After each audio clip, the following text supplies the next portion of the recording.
Dito nga nagsimula ang lahat matapos nga ang naging pahayag ni Angelica Yulo sa social media ay sumagot naman ang kanyang anak na si Carlos Yulo. Dito na nga nagsimula ang tila nga daw teleserye na feud ng pamilya na 2 buwan nang pinag-uusapan sa social media. Pero until now ay walang progress at walang mamataan kung magkakaayos pa ba ang nasabing nanay at anak. Marami ang nagsasabi na napakataas daw ng pride nitong si Carlos Yulo. Kahit ano pa man, dapat anak pa rin ang magpakumbaba sa kanyang magulang.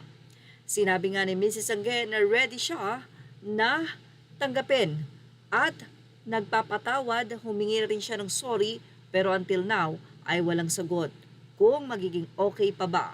Samantala, ang girlfriend naman daw na bida-bida ang nagiging barrier o hadlang sa pagkakaayos ng mag-ina.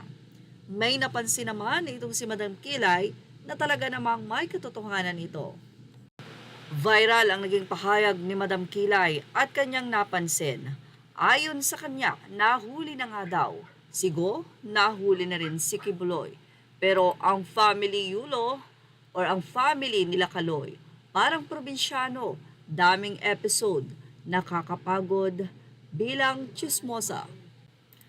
Agring-agri naman dito ang mga netizen. Sa katunayan, narito ang kanilang naging komento hinggil dito. Regardless po sa nagawang mali ng magulang niya, tayong mga anak pa din ang dapat magpakumbaba dahil yun ang tama. At the end of the day, magkaka-okay din yan sila. True puso ni Kaloy.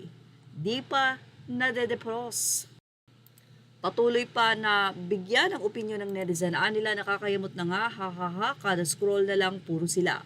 Parang gymnastics lang yan, Lods, paikot-ikot, paulit-ulit.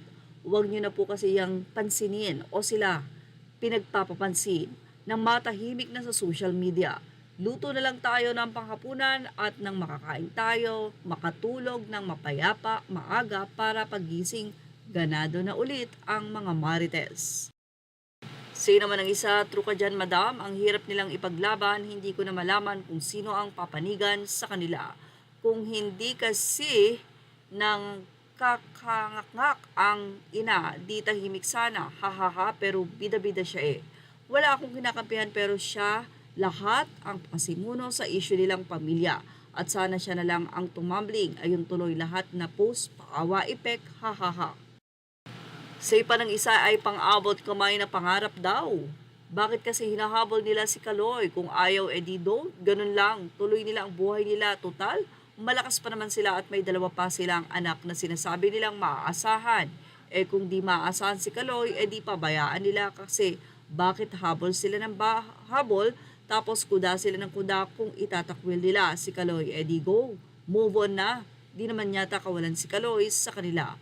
Matagal na silang di okay pero ngayon lang sila nanghihingi ng atensyon kay Kaloy.